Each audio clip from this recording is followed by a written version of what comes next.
down there watching the dancers put up by the graduating students. I was very impressed that you people not only can study but also can dance.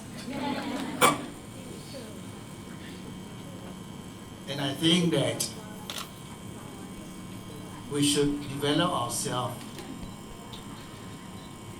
as an all-rounder, right? And be prepared for anything that may come along the way.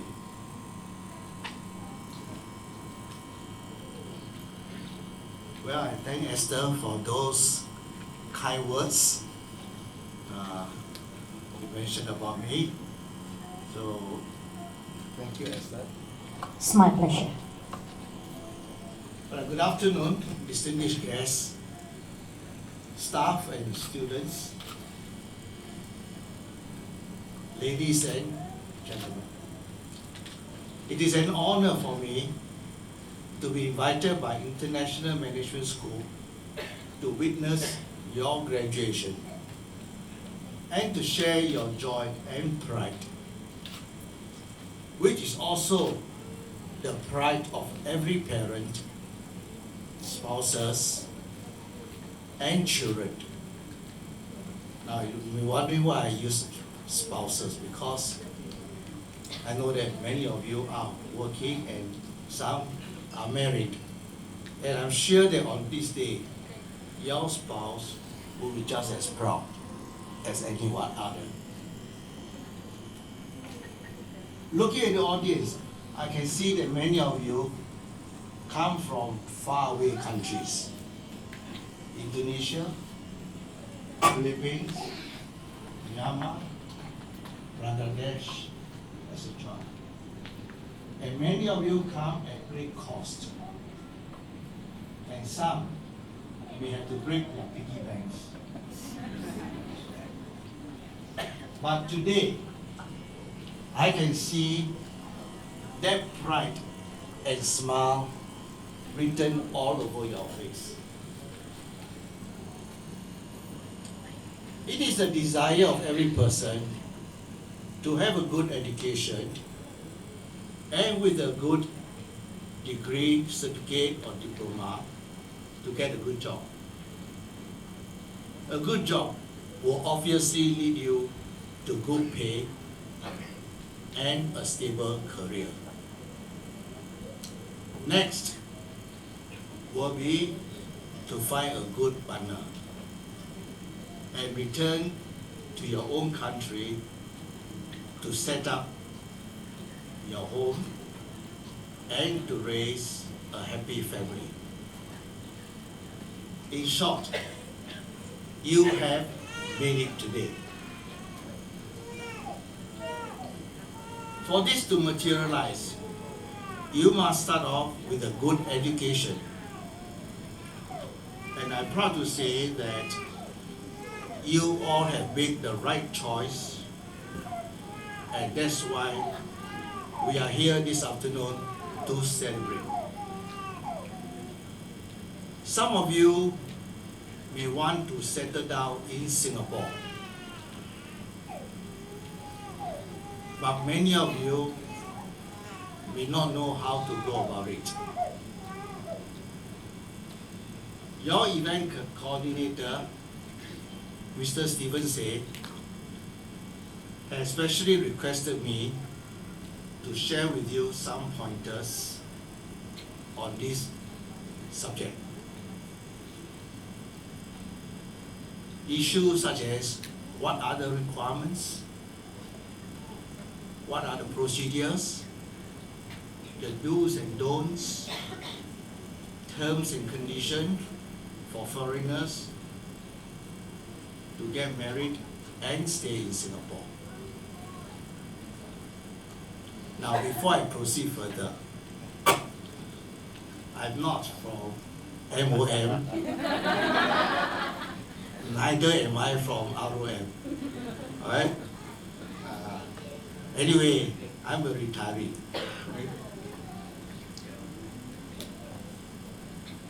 So I will touch on the marriage application process for work permit holders, a subject that many of you here would probably like to know more. Existing and former work permit holders who wish to marry Singapore citizens or permanent residents, in short SPR, right? Or sometimes even shorter, PR, must first seek approval from the controller of work passes. If they fail to do so, their privileges to work in Singapore would be withdrawn. They may also be prevented from entering Singapore for a period of time or even years, as they have breached the contract. However, foreigners who are currently non-work permit holders, that is, holders of employment pass or S pass, and former work permit holders whose last held work passes were upgraded to employment passes or S passes, need not apply for marriage approval. Right? In other words, previously you may be holding a work permit pass, but that pass has already been upgraded, okay? Through education, right? Through skills and so on. And you are then in turn issued with S pass or employment pass. Then you don't need to apply for approval.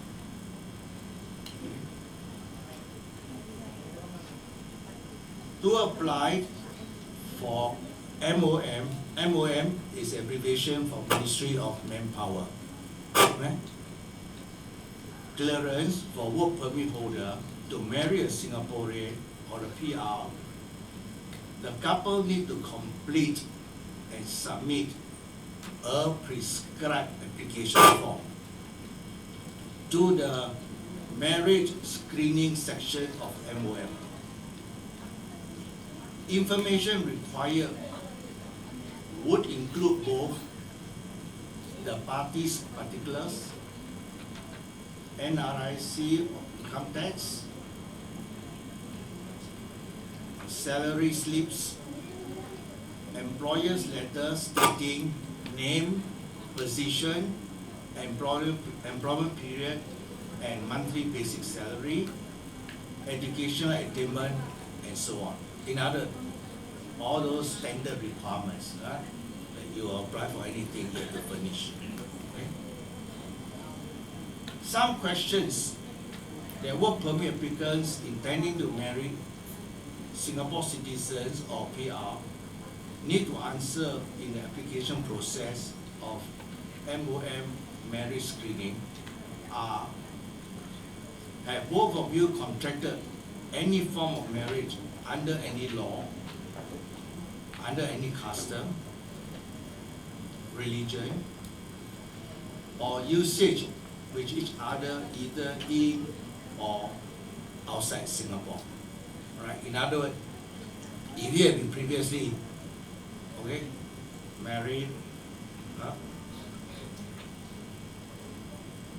this would be a question you want to do. Okay? Right? Because if you had, then you know the answer is very obvious. Okay? Otherwise, you'll be committing bigamy. Right? Is a female person, the applicant or the proposed spouse, expecting the child of the male person, whether it's an applicant or the proposed spouse? That means, in other words,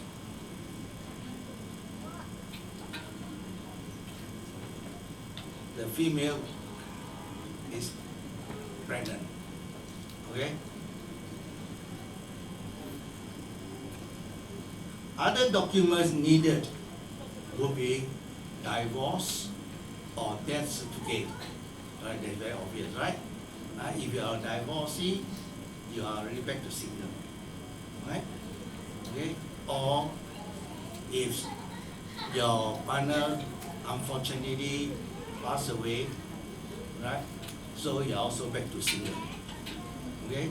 Which means you can try, right? To apply for the.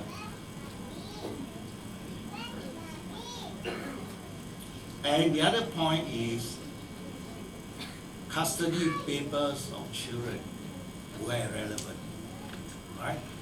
I mean, sometimes you had the children, right, during your previous marriage, right?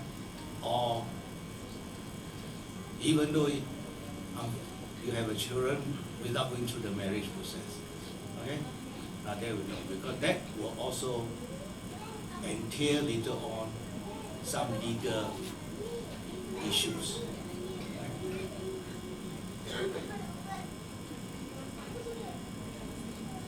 Usually, MOM will take about 1 month to let you know of the outcome.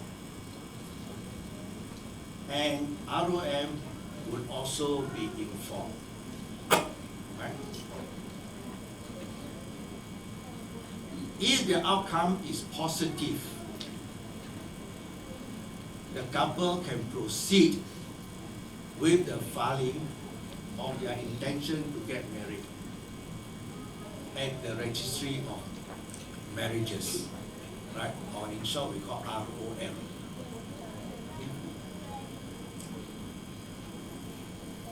When you are ready to file with ROM, you will need to get ready the following. 1, an official marriage solemnizer. 2, an official solemnizer who must be registered with the registry of marriages, okay, of Singapore. The filing with ROM is done online.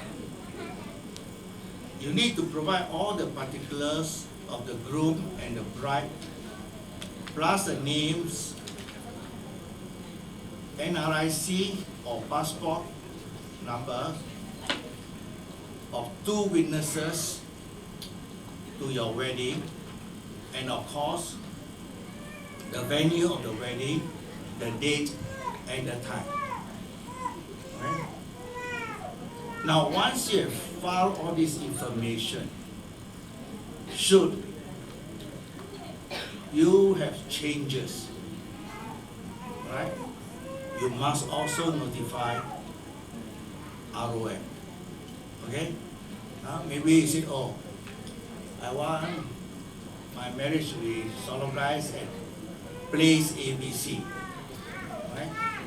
Then 1 week down the road, you say, no, I want to change to XYZ. Then you must notify ROM that the place has been changed. Okay? Because this will go into the record. The whole filing and approval process with ROM will take 3 to 4 weeks. Right? 3 to 4 weeks. After you have gone through the ROM process and receive your ROM marriage certificate, you can then proceed to apply online to the Immigration and Checkpoint Authority, in short ICA, for a long-term pass to reside in Singapore. This process takes 4 to 6 weeks. Now what is, let me say, anybody can get themselves married in Singapore. Okay? I've solemnized a couple where the groom comes from Dubai and the bride comes from Myanmar, or from Myanmar. Now they can still come to Singapore to solemnize, right? Anybody. But to be solemnized in Singapore or to be married in Singapore does not qualify you to stay in Singapore. Okay? It does not qualify you to stay in Singapore. Okay? But if you have married a local, a Singapore citizen, or a PR, okay? Then, if you are approved by MOM to get married, having checked through all the requirements, okay? Then, after your marriage, you can apply for what we call a long-term pass, okay? And that long-term pass will allow you to stay in Singapore over a certain period of time. Alright? And this period of time varies. Right? It can be for 1 month, it can be for 3 months, okay? It can be for 6 months, it varies. Okay? Of course, with that long-term pass to stay, the chances of you, should you want to apply for PR, that's permanent resident, will be better.